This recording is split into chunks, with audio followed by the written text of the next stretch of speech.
Hi there, and welcome to a video I'm making concerning a project I've been working on for over a week now called Sonic Pi Record Player. This uses a Touch OSC screen. In fact, it uses two screens to interface with Sonic Pi and produce something which can be used as a live instrument player, but can also be used to record a sequence in real time and even to save it onto a file on disk and then to load it back again later and to replay it. And that's the first screen you're looking at the moment. It's not been activated yet, but if I change on my iPad to the second screen, you can see that that is to do with saving stuff into one of 20 different slots. The slot selections is enabled 1 to 10, but there are two slot banks. Let's just bring that screen to life a bit by switching to the relevant program in Sonic Pi and starting it. Because the whole thing is quite long, I've had to split the program into two sections because of limitations on the buffer size in Sonic Pi. And logically, it makes sense to split it into one program which deals with interacting with the computer disk and saving files and reloading them, and the other first one back over here, which deals with the note input and recording live the notes which are played. Let's just take the first program which deals with this screen and start it running, which I'll do now. And you can see that that brings the Touch OSC screen to life.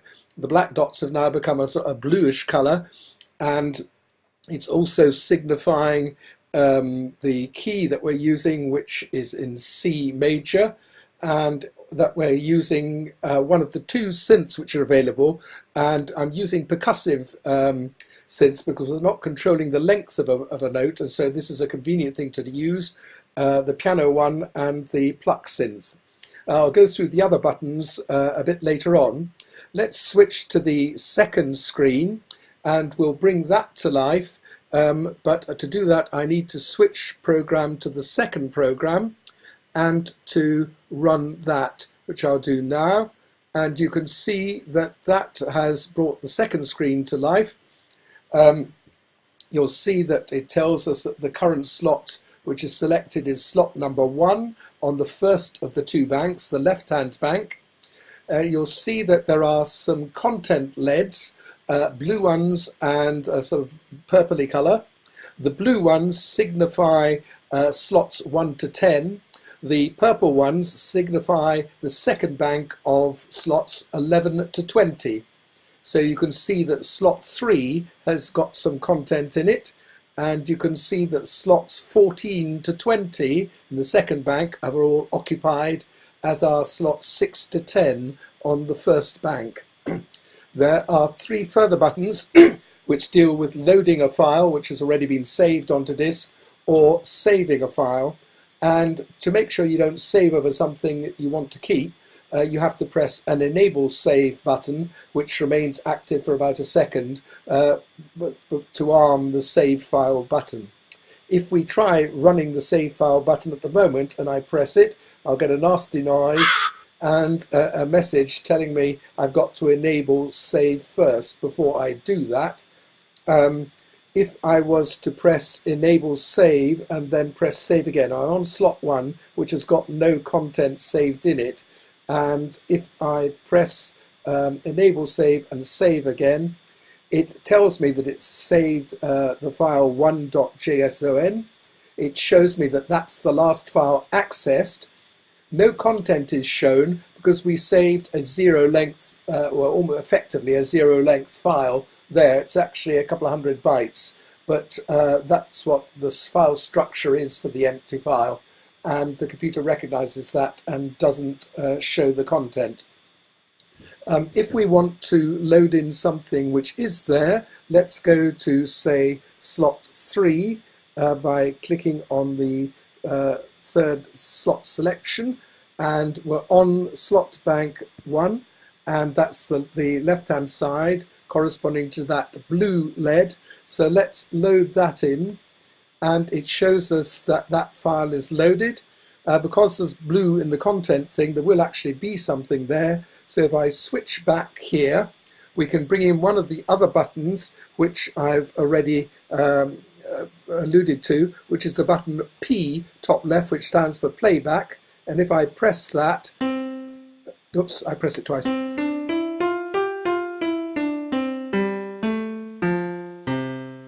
Now, there are a few random LED flashes there, and at this stage I think I'm going to stop the video and switch it around slightly so that we're going to look at the iPad screen with a live camera, because the link I've got at the moment doesn't seem to respond very well to small changes in the screen there, and so it doesn't really show up. But before I do that, we'll just look at a couple of further buttons which we will be able to see. First of all, the key change. We simply tap on the key that we want to use, and we can change it from major to minor or back again by simply tapping the major minor button. Metronome I've also got, we can turn it on there, and there are two speeds shown on the right hand side above where it says Met in yellow. We're on slow speed S. We can click on fast speed and the metronome speeds up, back to slow speed, and we'll turn it off again because it's a bit annoying. The other series of buttons above where it says PB, which is short for playback, also affect speed or tempo. At the moment we're on slow or standard, if you like. Then we've got a medium tempo and we've got a fast tempo, and we can select those in turn. There is a button at the bottom marked LED PB on, and that was causing the LEDs to flash as it played back. We can play back if I turn that off, because since we're not turning the LEDs on, the speed of the screen response won't be too much. And we can play this one that I was doing again. I'll stop it by pressing P, and we'll go to fast playback and do it again. There we are. And stop that halfway through. You have to actually got to give a fairly firm press on the buttons to get them to register. So if you press and hold slightly, oops, didn't do it that time, they did that time. And then it goes off automatically when the playback has finished. And we can also change the key as it's playing back, and unless we change the key during the record process, we can override it. And so if I start playing this, and we'll see if we can change it. It depends how far on with it will actually signify that, but you get the idea there. So I think at this stage we'll just pause the video, and then I'm going to change things around and then continue with it in a moment. Right, I've resumed recording now, and you can see I've set Sonic Pi to be full screen. Just a quick whiz through the two parts of the program.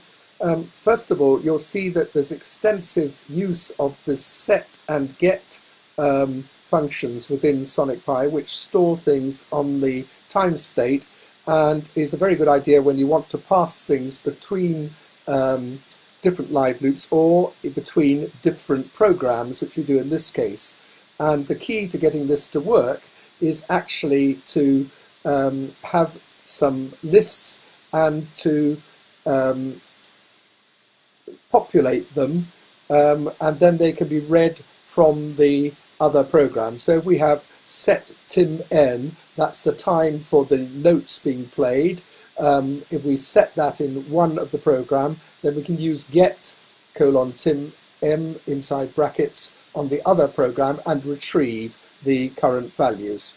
The program consists largely of a series of live loops. This is actually the one which is dealing with the saving and recording. So if I just go up, you'll notice mention of read JSON. JSON is in fact a format of file which is very useful for storing information in and getting it back in. It's fairly universal, and therefore it's a convenient one to use, and more to the point, it's easily supported by Ruby. In the article which accompanies this program, I talk quite a bit about the next live loop on here, which is called parse sync address. And this is something which, a very short routine, which I've developed, which actually makes use of an undocumented function called get_event in Sonic Pi.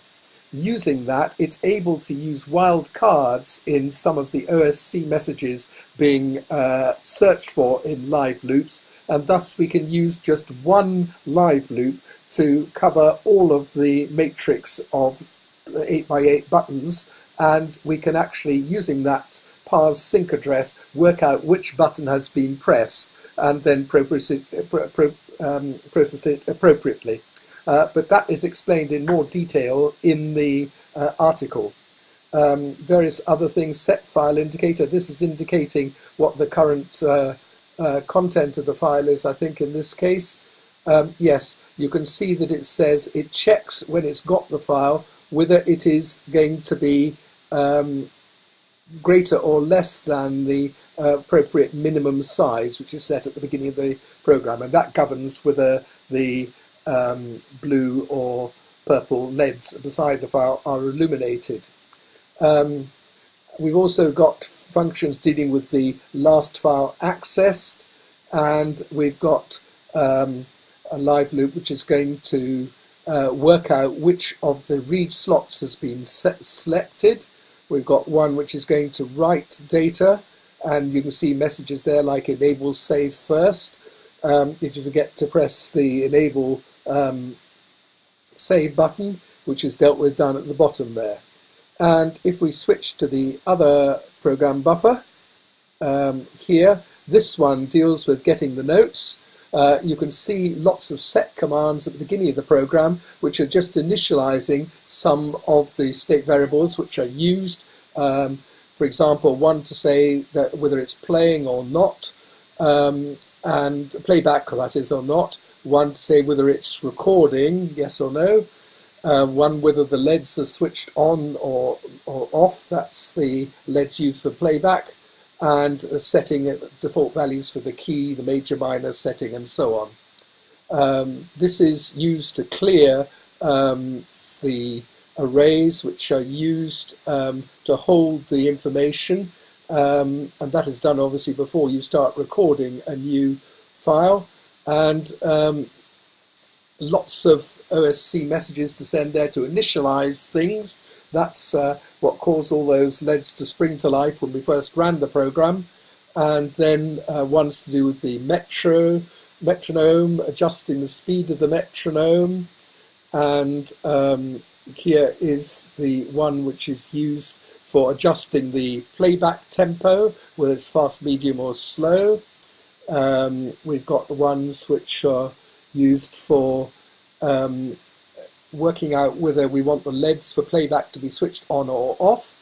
The next one is an interesting one. It's called do extra toggles, and I'll explain that in a minute when we start looking at the reason for those blue dots on the matrix, and also what happens when you start tapping a key as to which of the keys actually illuminate.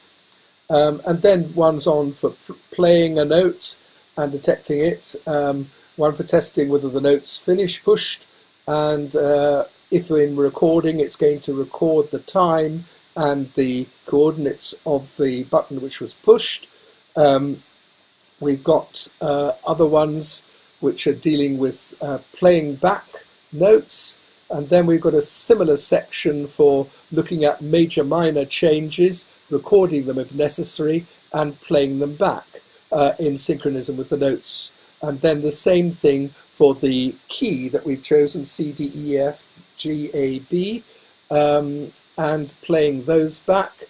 And then we've got a similar section for choosing which of the two synths we're going to use, and for recording that if there's changes while we're recording, and playing that back as well.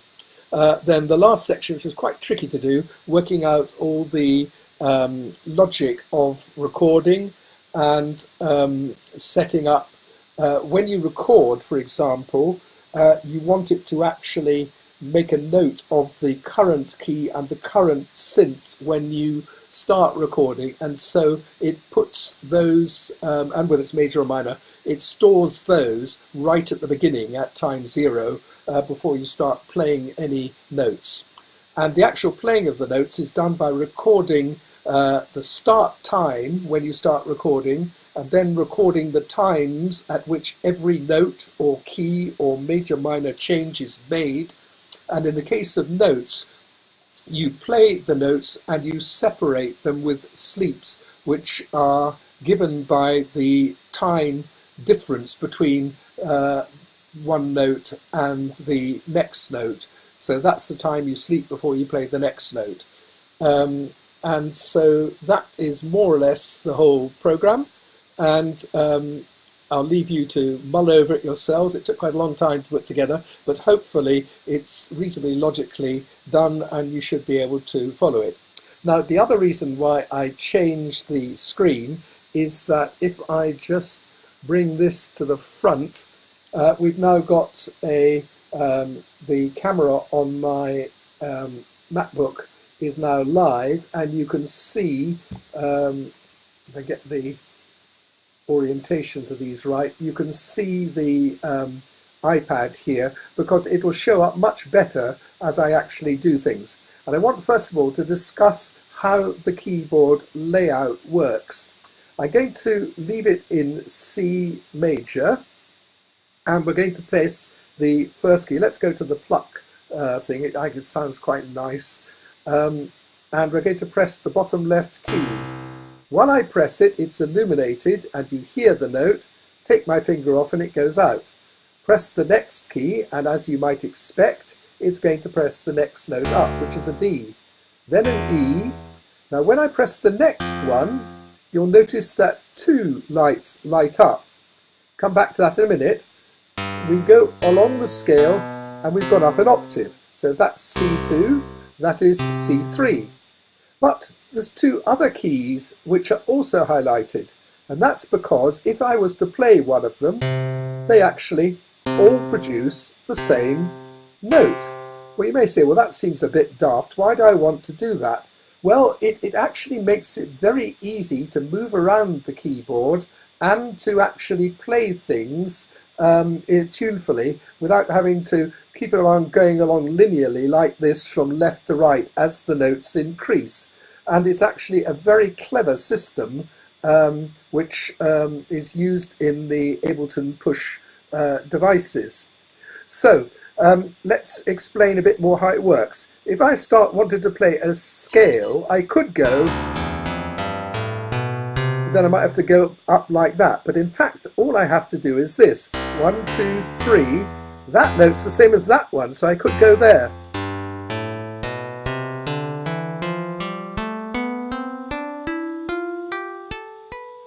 Obviously, when I get to the top row and I get to there, I can't go up again, so I just continue. So we've got 4 octaves plus a note. So we can go all the way down.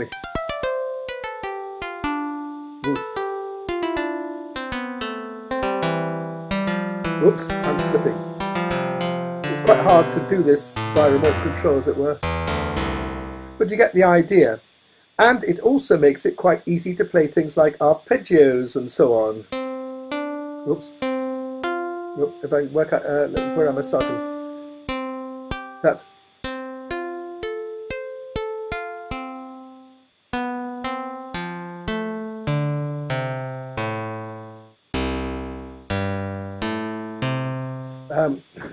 I'm looking backwards on myself and I'm not quite getting this right. Let's try again. Let's think.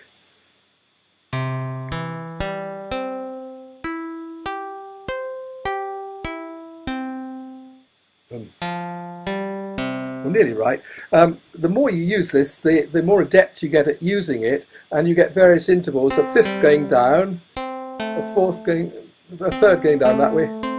Dun, dun, dun, dun. No, fourth down there. Fifth's like that. Fourth's like seconds.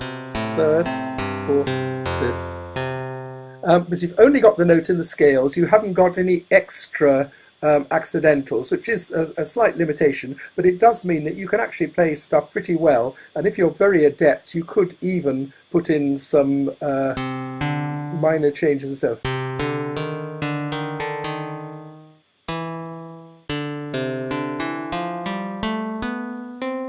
But it means there's lots of ways of doing scales across this.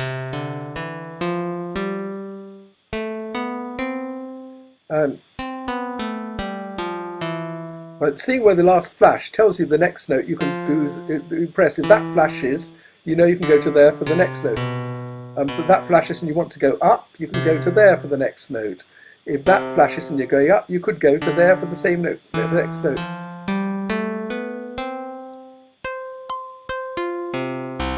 The blue dots signify the tonic key for each of the keys. So if we're in C major, each of those blue dots is a C. If we were in F major, each of those blue dots would be an F. So that gives you an idea of the key layout. Let's now try doing a recording and see what happens. So to do that, I'm going to press the record button and then start playing.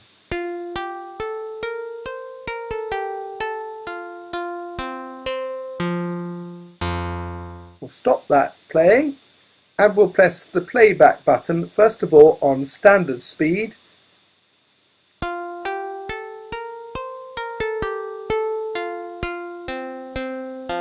Now you didn't see anything because I've got the LED playback light off. Let's turn it on and play back again.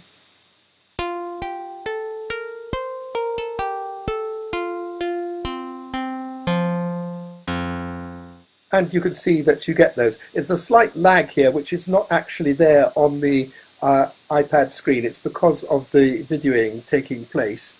It works a bit better when doing it using the FaceTime camera there, rather than doing a direct link from the iPad, which wasn't somehow picking those up. But we could also then change to a faster speed and play back again. Oops, I pressed the button to turn off my iPad at the bottom. Do it again. Faster speed. So there we are. Now we've got that recorded. If we switch to the other screen by pressing the tab at the top of the screen here, there, we could now record this. We can see that slot number 1 is empty. There's nothing shown on the right hand side here in the content section. So if I try and save it, oh dear, I forgot to enable the save button as it tells me there. So I press that, light comes on saying it's enabled. Oh, I waited too long. It only lasts for about a second. Let's try again, third time lucky. Press that, it says file 1 JSON saved. It shows that's the last access I've made, and it shows there is now content in this. Let's go to file 2, which is empty, and load that. And if we switch back to here and try playing that, there's nothing there. It doesn't play. If we go back here and we switch to slot 1 and we load that file in and we switch back again, we can now play on fast speed. I've got LED playback on, and or play it back on slow speed.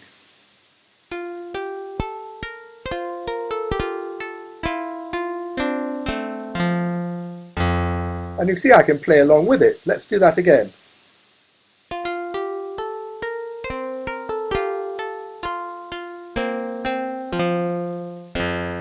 So we can play some harmony, and we could record that in Sonic Pi using the built-in recorder on the Sonic Pi screen, and we would record the combined audio of both of those.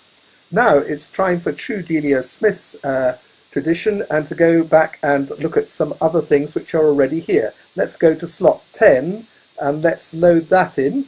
That says it's the last accessed one. Sorry, I didn't have this up high enough. I'll just load it in again. Slot 10 loaded, 10 JSON is the file, and we switch back again here and we can play that and see what it is.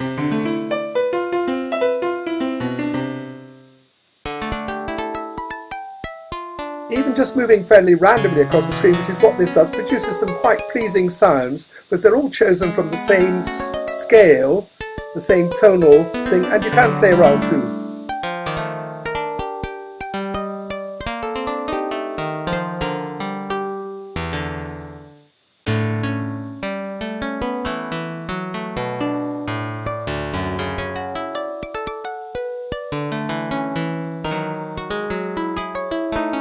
Key changes.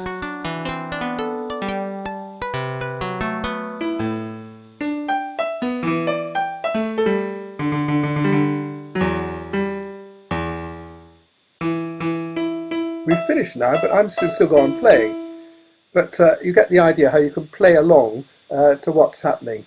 Let's change, in fact, to the right-hand one and have a look at that. See what that is. This is quite nice. So I'm going to stop that play again. I'm going to go to medium play, and I'm going to play along with it.